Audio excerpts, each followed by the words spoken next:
सिंहासन खाली करो कि जनता आती है। रामधारी सी दिनकर की ये पंक्तियां जब 25 जून 1975 को दिल्ली के रामलीला मैदान में जयप्रकाश नारायण ने बोले तो इंदिरा सरकार की नींव हिल गई। गूंगी गुड़िया से आयरन लेडी बनी इंदिरा गांधी 1975 में एक ऐसी फैसला ली जिसने भारतीय लोकतंत्र को गहरी चोट पहुंचाई। ऐसी चोट जिसकी पीड़ा आज भी भारतीय लोकतंत्र की चर्चा में महसूस होती है। यह फैसला था राष्ट्रीय आपातकाल लागू करने का। उस दौर में एक समय के लिए सबको लगा था कि भारत में हमेशा के लिए लोकतंत्र समाप्त हो गया। नागरिकों के कई मौलिक अधिकार छीन लिए गए थे, लाखों लोगों को जेल में डाल दिया गया था और प्रेस पर सेंसरशिप लगा दी गई थी। एक लाइन में कहे तो एक लोकप्रिय शासक ने अचानक ऐसा रूप धारण कर लिया जिसकी किसी ने कल्पना तक नहीं की। इस वीडियो में 1975 में लगे राष्ट्रीय आपातकाल को विस्तार से समझेंगे, जानेंगे कि कैसे इंदिरा गांधी ताकतवर हुई, जनता में लोकप्रिय हुई और एक दिन ऐसी कौन सी परिस्थितियों में उलझ गई कि उन्हें आपातकाल जैसे कड़े कदम उठाने पड़े। तो चलिए शुरू करते हैं। 1966 लाल बहादुर शास्त्री के आकस्मिक निधन के बाद इंदिरा गांधी भारत की प्रधानमंत्री बनी। उस समय कांग्रेस के कुछ नेताओं को मिसेज गांधी गूंगी गुड़िया लगती थी जिसे आसानी से नियंत्रित किया जा सकता था, लेकिन सच कुछ और निकला। 1967 से 1971 के बीच अपने बेबाक निर्णयों और असाधारण नेतृत्व क्षमता से उन्होंने पूरे देश में लोकप्रियता हासिल की। जुलाई 1969 में आम जनता की बैंकों तक पहुंच सुनिश्चित करने के लिए 14 बड़े बैंकों का राष्ट्रीयकरण कर दिया। सितंबर 1970 में राजा महाराजा के परिवारों को मिलने वाली आर्थिक सहायता प्रिवी पर्स को एक झटके में समाप्त कर दिया और इस प्रकार वे गरीबों, महिलाओं, वंचितों और अल्पसंख्यकों का मजबूत समर्थन प्राप्त करने में सफल रही। 1969 के राष्ट्रपति चुनाव में अपनी पार्टी से हटकर उन्होंने अपना स्वतंत्र उम्मीदवार उतारा। इसमें वे सफल रही। उनका उम्मीदवार बीबी गिरी राष्ट्रपति बने, पर इसके बाद कांग्रेस पार्टी टूट गई। एक धड़े में सिंडिकेट कहे जाने वाले कांग्रेस के बड़े नेता थे तो दूसरे धड़े का नेतृत्व खुद इंदिरा गांधी कर रही थी। 1971 के लोकसभा चुनाव में एक तरफ विपक्षियों ने इंदिरा हटाओ का नारा दिया तो वहीं इंदिरा गांधी ने गरीबी हटाओ का नारा देकर लोगों का ध्यान अपनी ओर खींच ली। इस चुनाव में उन्होंने भारी बहुमत से जीत हासिल की और इस प्रकार इंदिरा गांधी पार्टी और सरकार पर पूरी तरह से अपना वर्चस्व स्थापित कर ली। 1971 की एक घटना ने मिसेज गांधी को दुनिया का एक मजबूत प्रशासक के रूप में स्थापित कर दिया। बात ऐसी है कि इसी साल पूर्वी पाकिस्तान ने अपनी सरकार के खिलाफ विद्रोह कर दिया। इंदिरा गांधी पूर्वी पाकिस्तान को समर्थन करते हुए पाकिस्तान से युद्ध किया। भारत पाकिस्तान की इस युद्ध में पाकिस्तान की करारी हार हुई और विश्व के मानचित्र पर एक नया देश बांग्लादेश बना। इंदिरा गांधी की ताकत देख उस समय विपक्षी नेता भी उनकी तुलना देवी दुर्गा से करने लगे थे। अब तक आप भी यह समझ गए होंगे कि 1971 तक इंदिरा गांधी कितनी मजबूत हो गई थी। क्या यही ताकत का दम आपातकाल का कारण बना या कोई और परिस्थितियां उन्हें उस ओर ले गई? आइए आपातकाल की पृष्ठभूमि को समझते हैं। आपातकाल कोई ऐसा निर्णय नहीं था कि इंदिरा गांधी 25 जून को उठी और लगा दी, बल्कि यह निर्णय पूरी तरह से उस समय की इंदिरा सरकार की खराब परिस्थितियों का परिणाम था। 1972 के अंत तक सब ठीक चल रहा था, पर धीरे धीरे महंगाई, बेरोजगारी और भ्रष्टाचार इतना बढ़ गया कि जनता को जीना मुश्किल होने लगा। 1973 के वैश्विक तेल संकट ने भारतीय अर्थव्यवस्था पर गहरा प्रभाव डाला, जिससे महंगाई कई गुना बढ़ गई। चारों तरफ इंदिरा सरकार का विरोध होना शुरू हो गया। अब समझिए कि कैसे परिस्थितियां बिगड़ती चली गई, जिसके कारण अंततः इंदिरा गांधी आपातकाल लगाने के फैसले तक पहुंच गई। 1971 के चुनाव में रायबरेली सीट पर इंदिरा गांधी से हारने वाले राज नारायण ने इलाहाबाद कोर्ट में एक याचिका दायर की, जिसमें श्रीमती गांधी पर यह इल्जाम लगाया गया कि वो चुनाव प्रचार के दौरान सरकारी मशीनरियों का उपयोग किया है। यह केस चलता रहा, तारीख पर तारीख बदलती रही और फैसला जिस दिन आया तूफान लेकर आया। गुजरात में आम जनता महंगाई का दंश झेल रही थी। भ्रष्टाचार इतना था कि इसकी कोई सीमा नहीं थी। मुख्यमंत्री चिमन भाई पटेल पर भी भ्रष्टाचार के आरोप थे। सड़कों पर चिमन भाई चोर है के नारे लग रहे थे। यही असंतोष आंदोलन का रूप तब ले लिया जब अहमदाबाद के एक इंजीनियरिंग कॉलेज के छात्रों ने मेस के भोजन के दाम में 20% वृद्धि के विरोध में हड़ताल की। यह हड़ताल वह चिंगारी थी जिसने गुजरात की सरजमी पर नवनिर्माण आंदोलन को जन्म दिया। देखते देखते यह आंदोलन छात्र आंदोलन से जन आंदोलन में परिवर्तित हो गया, जिसे कई बड़े नेताओं का समर्थन मिला, जिसमें मोरारजी देसाई प्रमुख थे। छात्रों की मांग थी कि चिमन भाई पटेल मुख्यमंत्री पद से इस्तीफा दे, साथ ही विधानसभा को विघटित किया जाए। आंदोलन को कुचलने का हर संभव प्रयास किया गया। इसमें कई छात्रों ने गिरफ्तारी दी, कईयों ने अपनी जान गंवा दी, परंतु वे पीछे नहीं हटे। छात्रों के हौसले के सामने इंदिरा गांधी को झुकना पड़ा। चिमन भाई पटेल को मिसेज गांधी से आदेश मिला कि इस्तीफा दे दे, और फिर 9 फरवरी 1974 को चिमन भाई मुख्यमंत्री पद से इस्तीफा दे दिए। फिर भी आंदोलन रुका नहीं, क्योंकि विधानसभा के विघटन की मांग पूरी नहीं हुई थी।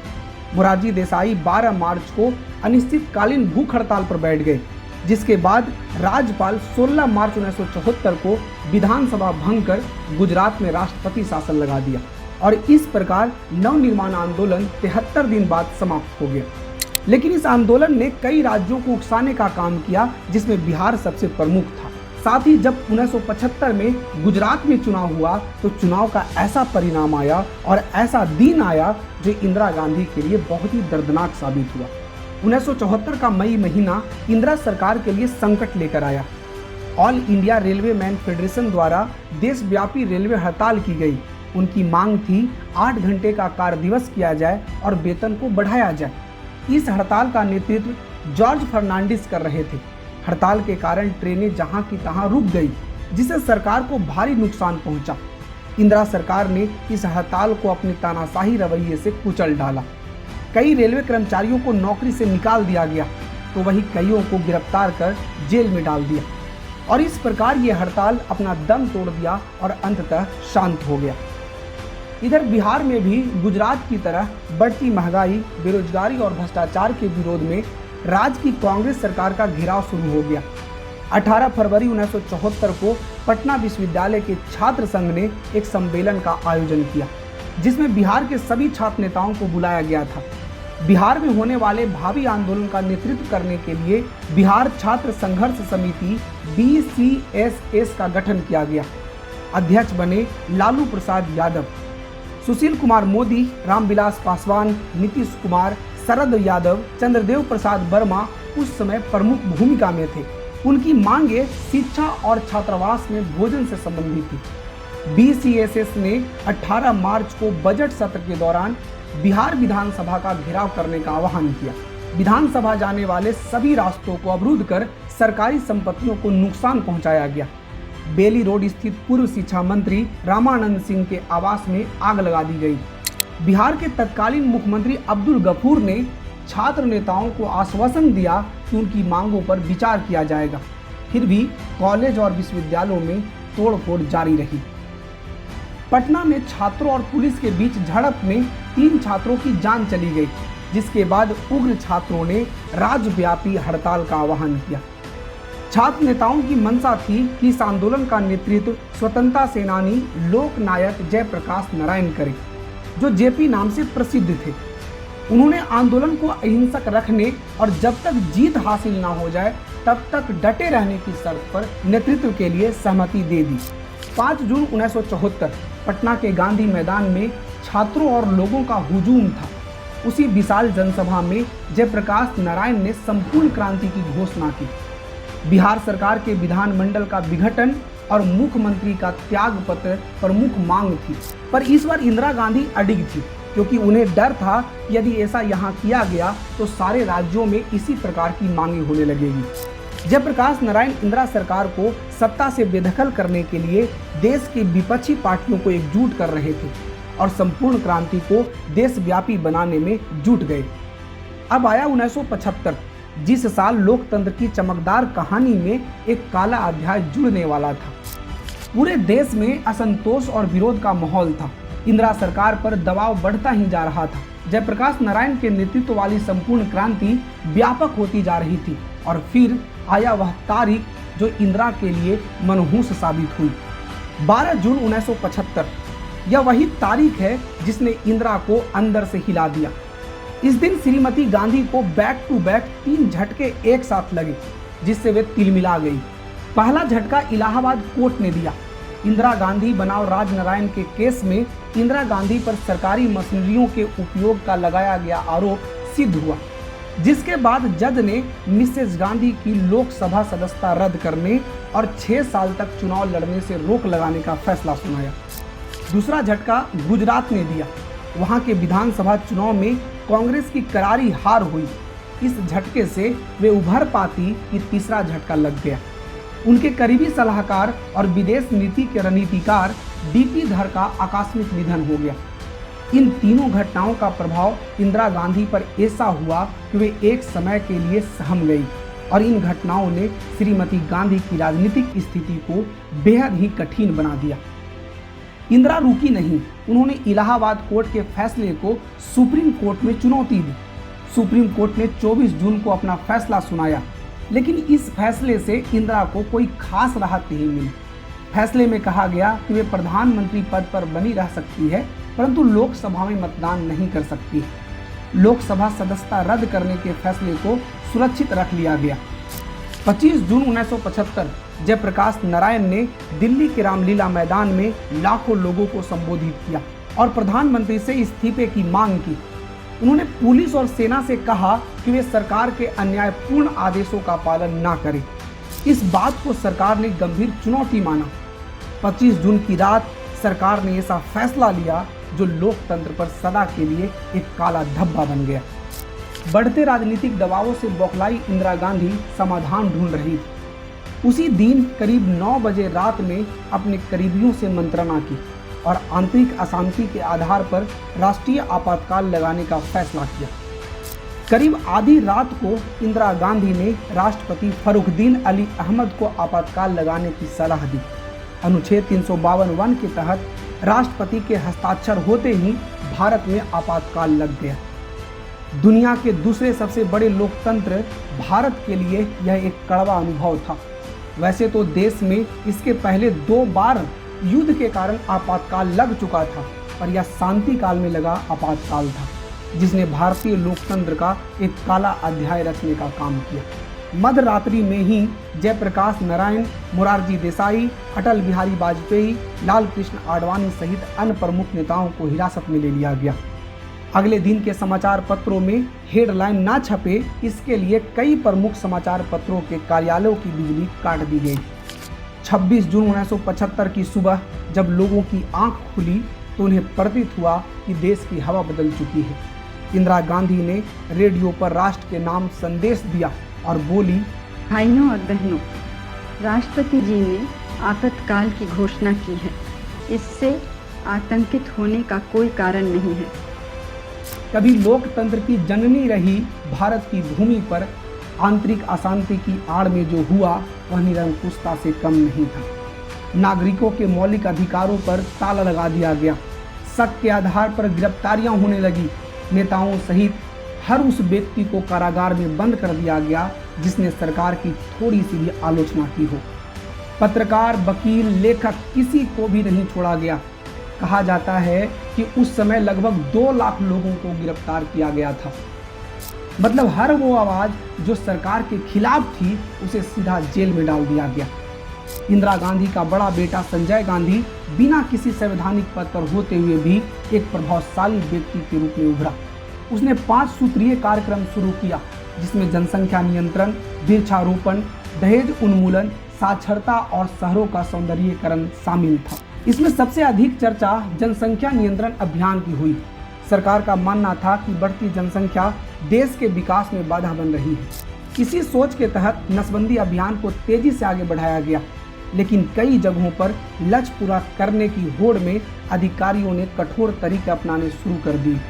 आरोप लगे कि लोगों को बस अड्डों, रेलवे स्टेशनों, मेलों और बाजारों से पकड़कर नसबंदी शिविरों में ले जाया गया। कई स्थान पर लोगों पर दबाव डालकर नसबंदी कराई गई। इस अभियान का सबसे अधिक असर गरीब और कमजोर वर्गों पर पड़ा। आपातकाल के दौरान लाखों लोगों की नसबंदी की गई, जिसके कारण सरकार की काफ़ी आलोचना हुई। सिर्फ नसबंदी ही नहीं, शहरों को सुंदर और व्यवस्थित बनाने के नाम पर झुग्गी झोपड़ियों को हटाने का अभियान भी चलाया गया। दिल्ली सहित कई शहरों में बुलडोजर चलाए गए और हजारों परिवार के घर को उजाड़ दिए गए। कई लोगों को शहर के बाहरी इलाकों में बसाया गया, जबकि कुछ परिवार लंबे समय तक बेघर रहने को मजबूर हो गए। इन कार्रवाइयों ने आम जनता के बीच भय और असंतोष को और बढ़ा दिया। राष्ट्रपति के अध्यादेश के आधार पर इंदिरा गांधी सरकार चलाती रही। संविधान के 42वें संविधान संशोधन के आधार पर संविधान में बड़े पैमाने पर बदलाव किए गए। एक तरफ इस संशोधन के तहत संविधान में पंथ निरपेक्ष, समाजवाद और अखंडता जैसे शब्द जुड़े, तो वहीं दूसरी तरफ न्यायपालिका की शक्ति को कमजोर करने की कोशिश की गई। संसद की ताकत को अधिक शक्तिशाली बनाया गया और लोकसभा के कार्यकाल को 5 साल से बढ़ाकर 6 साल कर दिया गया। 1977 आते आते एक बड़ा मोड़ आया। काफी लोगों को उम्मीद थी कि आपातकाल लंबे समय तक चलेगा, लेकिन अचानक इंदिरा गांधी ने 18 जनवरी 1977 को लोकसभा चुनाव कराने की घोषणा कर दी। 21 मार्च को इमरजेंसी हटाते हुए देश को फिर से मतदान का मौका दिया गया। शायद उन्हें विश्वास था कि जनता अब भी उनके साथ है, लेकिन नतीजे चौंकाने वाले रहे। उत्तर भारत में कांग्रेस को बड़ी हार मिली। जनता पार्टी सत्ता में आई और पहली बार केंद्र में गैर कांग्रेसी सरकार बनी। इंदिरा गांधी खुद रायबरेली सीट से चुनाव हार गई। आज भी आपातकाल को लेकर बहस खत्म नहीं हुई है। कुछ लोग कहते हैं कि आपातकाल लगाना एक सही निर्णय था, क्योंकि उस समय देश अराजकता की तरफ बढ़ रहा था, आंदोलन बढ़ रहे थे, व्यवस्था बिगड़ रही थी और सरकार के पास कड़े कदम उठाने के अलावा कोई विकल्प नहीं था। वहीं दूसरी तरफ आलोचक कहते हैं कि इमरजेंसी लोकतंत्र पर बड़ा हमला था। सत्ता बचाने के लिए संविधान और नागरिक अधिकारों का दुरुपयोग किया गया। सवाल यही है कि क्या देश को बचाने के लिए लोकतंत्र को सीमित करना सही था, या फिर लोकतंत्र की रक्षा हर हालत में होनी चाहिए? इसका जवाब आज भी लोगों की राजनीतिक सोच पर निर्भर करती है। आशा है कि आप आपातकाल और उसकी परिस्थितियों को समझे होंगे। आपको क्या लगता है, इंदिरा गांधी का यह फैसला गलत था? कमेंट में जरूर बताएं। लाइक और सब्सक्राइब करना ना भूलें। मिलेंगे इसी तरह की कोई नए वीडियो के साथ। तब तक के लिए बाय बाय। स्क्रीन पर दिख रही ये वीडियो आप देख सकते हैं।